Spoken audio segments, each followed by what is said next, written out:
Ассаламу алейкум, урматтуу Иса Асылов YouTube каналыбыздын катталуучулары, туугандар, амансыздарбы? Үзүлбөгөн үмүт дейт туугандар. Үмүт деген үзүлбөйт экен чынында. Мен ошол жоголуп кеткен адамдарды чыгарып жүрөм, өзүңүздөр билип жүрөсүздөр буга чейин көп адамдарды чыгардык. Эми табылбаса дагы эми чыгарып кой дегенден кийин иншалла табылып калабы деген үмүт менен чыгарып коюп атабыз. Бүгүн дагы бул эжебиз бизге кайрылып, иниси жоголуп кетиптир. Байыш деген агабыз 58 жылкы экен агабыз.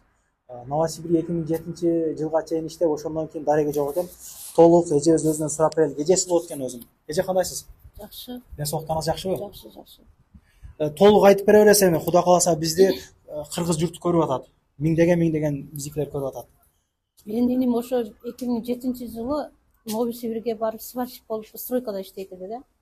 Ошондон бери жок да, издейбиз, таппайбыз. Бирок сварщик болуп иштеп, анан документтери үйдө калып калыптыр да. Ошого мен кандай бул документи жок чыгып кетти деп ойлонуп атам да ошого.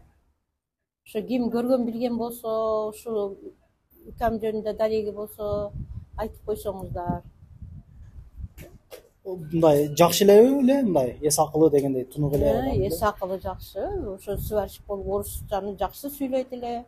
Өзү Каракөлдө жашап өскөн эле. Өзү негизи каяктык эле? Каяктан болот? Өзү Жалал Абадтан. Мен өзүм Жалал Абад болом да, базар кургон. Базар кургондон болсо. Ошо иним да базар кургондук да. Ошол 2007 жылы түшкөн сүрөттөрү бар экен. Эми эски сүрөт экен, аны дагы коюп койдук бияка.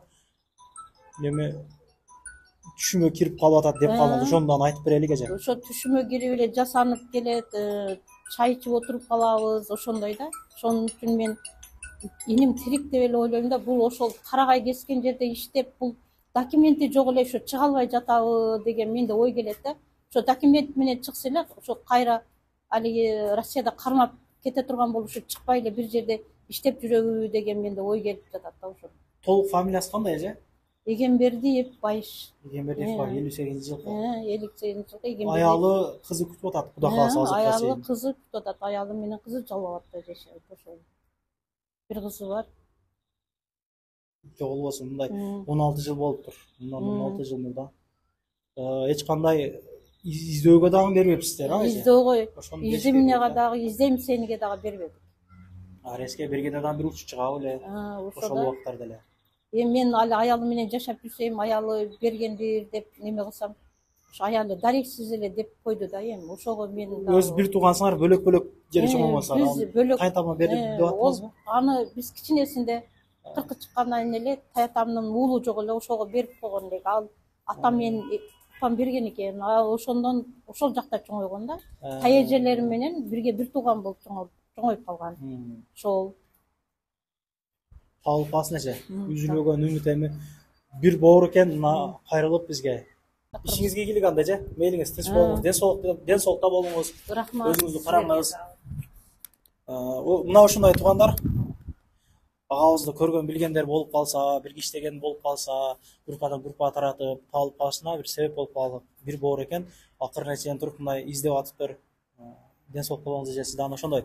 Анан туугандар, баягы Москвадан Кыргызстанга жүк жөнөтөйүн деп бир ишеничтүү адамдарды таппай аткан болсоңуздар, мен агаларымдын номерин коюп коем.